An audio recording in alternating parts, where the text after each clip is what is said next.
शक्ति से जल शक्ति। तो ये जल को नारी से क्यों जोड़ा गया है, पुरुष से क्यों नहीं, है ना? पुरुष भी तो हैं, पर पुरुष से जल शक्ति को नहीं जोड़ा गया है, नारी से जोड़ा गया है। इसका कोई ना कोई तो कारण होगा। और स्त्री और पानी उनकी एक जैसी कहानी है। स्त्री और पानी दोनों ही जीवन देने वाले दो शब्द हैं। स्त्री को कहें तो हम एक नन्हा बच्चा स्त्री से आता है, और यदि पानी को कहें हम तो बिना पानी का कोई भी इंसान जीवित नहीं रह सकता है। तो दोनों का इतिहास एक जैसा है। और यदि हम नारी की बात करें तो वो पानी लाने से लेकर पानी पिलाने तक का काम नारी का होता है। घर में आप देखेंगे तो कहाँ से पानी लाना है। सभागण, यहाँ उपस्थित समस्त सम्मानीय आगंतुक, यहाँ उपस्थित समस्त प्यारे बच्चों, यह मेरे लिए बहुत ही खुशी का क्षण है, क्योंकि आज करने का मौका मिल रहा है। आज बहुत सारे कार्यक्रम भी आ गए हैं, इसलिए मैं बहुत समय तो नहीं दे पाऊंगी, लेकिन मेरी बहुत ज्यादा इच्छा थी कि मैं पूरे समय इस कार्यक्रम में रहूं और आप लोगों से बात कर सकूं। बहुत महत्वपूर्ण विषय रखा गया है। अभी प्राचार्य मैडम अपने उद्बोधन में कह रही थी कि इसका नाम नारी शक्ति से जल शक्ति ही क्यों रखा गया है, और उन्होंने बहुत ही कम शब्दों में बहुत सारी बातें बताई। उन्होंने कहा कि क्योंकि हम ही ये काम करते हैं कि जल का संचयन संरक्षण किस प्रकार से हो और कब किसको जल की जरूरत है, उनकी आवश्यकताओं की पूर्ति भी हम करते हैं, और साथ में हम यह भी देखते हैं कि किस प्रकार से पानी का कम से कम उपयोग हो सके। हम सब अपने घर में इस चीज को देखते हैं ना, सब लोग इस बात को देखते हैं, परंतु कुछ सोचकर यह नाम नारी शक्ति से जल शक्ति रखा गया होगा, ऐसा मेरा मानना है। जिस पर एक छोटा सा भाग प्राचार्य महोदय ने कहा कि हम उन क्षणों को, उन पल को भूल जाते हैं जब घर घर में पानी नहीं था, हर मोहल्ले में हैंडपंप नहीं था, हर मोहल्ले में कुआं नहीं था, तालाब नहीं था। उस समय ये नारी शक्ति ही थी, या यूं कह ले हम कि परंपरागत तरीके से पूरे काम का बोझ जो है वो नारी शक्ति के कंधों पे रखा है, ताकि क्योंकि शायद भगवान ने हमें ऐसा बनाया है कि सबसे ज्यादा शक्ति हमें दी है और सबसे ज्यादा परिश्रम करने की क्षमता भी महिलाओं को दी गई है। इसलिए नहीं कि पुरुष कर नहीं सकते, पुरुष भी कर सकते हैं, परंतु कहीं ना कहीं हमारे इंडियन कॉन्टेक्स्ट में महिलाओं को देवी का दर्जा भी दिया गया, और पुरुष प्रधान समाज था, और एक समय ऐसा था महिलाओं के ऊपर थी।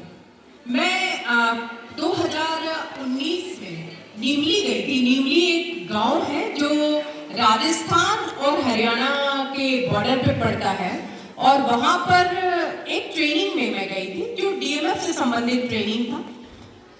लेकिन उस ट्रेनिंग के दौरान हम लोग को एक पास के पंचायत में ले जाया गया, जो निश्चित तौर पे राजस्थान से आपके दिमाग में तुरंत एक चीज पता समझ में आता है कि वहां पर पानी की कमी रही होगी।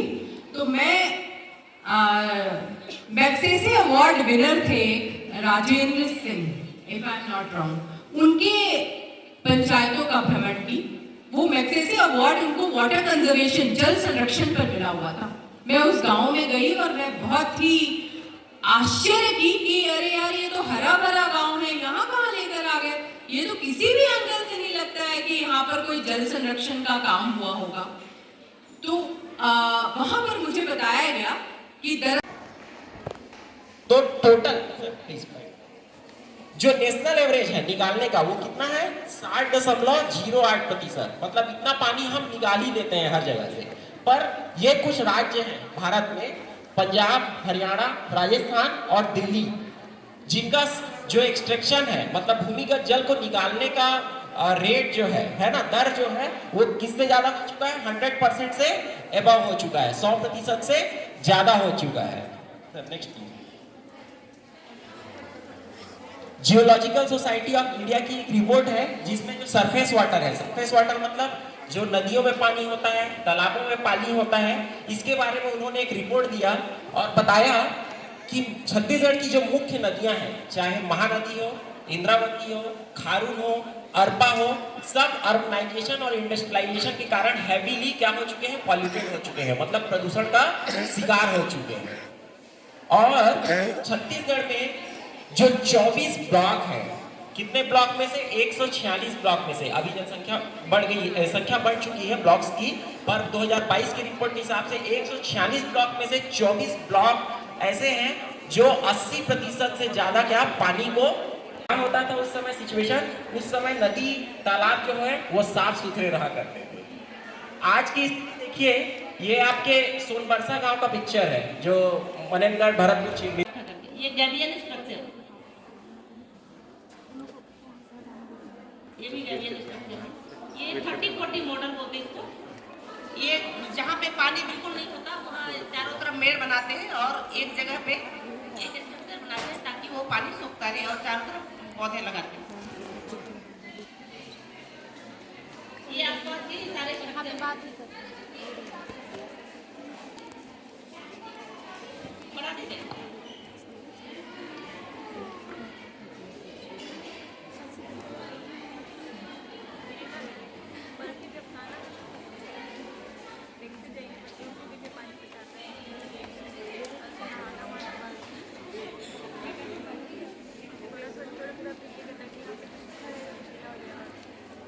एक हमारा कार्यक्रम होता है बच्चों, स्कूल के बच्चों के लिए, वन मितान जागृति कार्यक्रम। आप लोग भी कोई स्कूल में रहा होगा तो कभी कोई गया है वन मितान कार्यक्रम में? नहीं गए हैं? उसमें हम बच्चों को दिन भर के लेने जाते हैं, स्कूल के बच्चों को, और जितने हमारे काम होते हैं, हमारे प्लांटेशन के काम या जल संरक्षण के लिए जो भी काम करते हैं, वो सारे काम हम बच्चों को दिखाते हैं। दिन भर का कार्यक्रम होता है और पानी को बचाएं। सभी का, इस महाविद्यालय परिवार का मैं बहुत बहुत अभिनंदन करता हूं, बहुत बहुत स्वागत करता हूं। सामने बैठी हुई वन मंडलाधिकारी मैडम, प्राचार्य महोदया, समस्त स्टाफ और इस महाविद्यालय की होनहार छात्राएं, आप सभी का बहुत बहुत अभिनंदन है। जैसा कि अभी संचालक महोदय ने बताया, मैं रुद्र मिश्रा, मैं जिला पंचायत में जनसंपर्क अधिकारी के पद पर कार्यरत हूं और नारी शक्ति से जल शक्ति विषय पर, जिस विषय पर आज आपकी कार्यशाला है, अभी डीएफओ मैडम आपको अपना प्रेजेंटेशन दिखा रही थी, तो इस विषय को हम अपने दैनिक जीवन में किस तरह से आसानी से लागू कर सकते हैं या किस तरह से क्रियान्वित कर सकते हैं, किस तरह से उसको फलीभूत कर सकते हैं, उसमें मैं 2-4 विषय आपके संज्ञान में लाना चाहूँगा। सबसे पहली चीज कि हम जल क्यों बचाएं। जैसा कि सबसे शुरू में वनस्पति शास्त्र के है और इसके लिए हमको जागरूक होने की आवश्यकता है कि हमें क्यों इसको बनवाना चाहिए। हम जितना जल्द से ज़्यादा उसको हम भूमिगत जल में बदल सकें, अर्थात वो जमीन के अंदर जाकर भूजल बन सके, ऐसा हमको प्रयास करना होगा। तो जनरली शहर में एक समस्या आती है कि लोग बोलते हैं कि हमारा घर कमजोर हो जाएगा जब घर के जमीन के अंदर का पानी, जो मिट्टी है वो कमजोर हो जाती है। तो इसका एक और उपाय है कि हम सामूहिक लेवल पर 8-10 घरों का इकट्ठा करके पानी एक साथ वाटर हार्वेस्टिंग स्ट्रक्चर बनाएं। जब 8-10 घरों का एक साथ वाटर हार्वेस्टिंग स्ट्रक्चर बनेगा तो वो एक ऐसे जगह पर बनाया जा सकता है जो कि घर से थोड़ा दूरी पर हो और वहाँ पर घर को कोई प्रभाव न पड़े।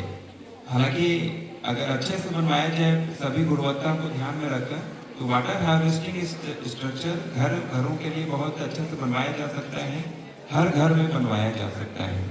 पर इस विषय में हमको जागरूक होने की आवश्यकता होगी। इसी के साथ ग्रामीण और जो पठारी एरिया होते हैं, क्षेत्र होते हैं, वहाँ पर भी हम कई तरह के छोटे बांध बनाकर, छोटे तालाब बनाकर और इसी तरह के जो छोटे वाटर स्टोरिंग स्ट्रक्चर होते हैं जिसमें वर्षा जल को संग्रहित करके रखा जाता है, ऐसे स्ट्रक्चर को हम बनाकर बहुत ज़्यादा मात्रा में वर्षा जल को भूमिगत जल में परिवर्तित कर सकते हैं। वर्षा जल जो कि जमीन की सतह पर अगर स्टोर होगा तो वो जमीन के नीचे सोख के जाएगा और हमारे जो भूमिगत जल स्तर है उसको वो समृद्ध करता है। तो इस विषय में आज हमारे ये पूरा प्रोग्राम रखा गया है। तो निश्चित ही मैं समझता हूँ कि आज के इस प्रोग्राम से आप सभी जागरूक होंगे और वर्षा जल संरक्षण और दूसरे अन्य जल संरक्षण के प्रति हमारी जागरूकता बढ़ेगी। कितनी दुर्भाग्य की बात है कि हमारे यहाँ जो पहले से तालाब बने हुए हैं उसको भी लोग खत्म करते जा रहे हैं। और इसका उदाहरण हमारे कॉलेज के जस्ट सामने पर है, जिसको कुछ भू माफियाओं ने कुछ प्रशासनिक तौर पर भी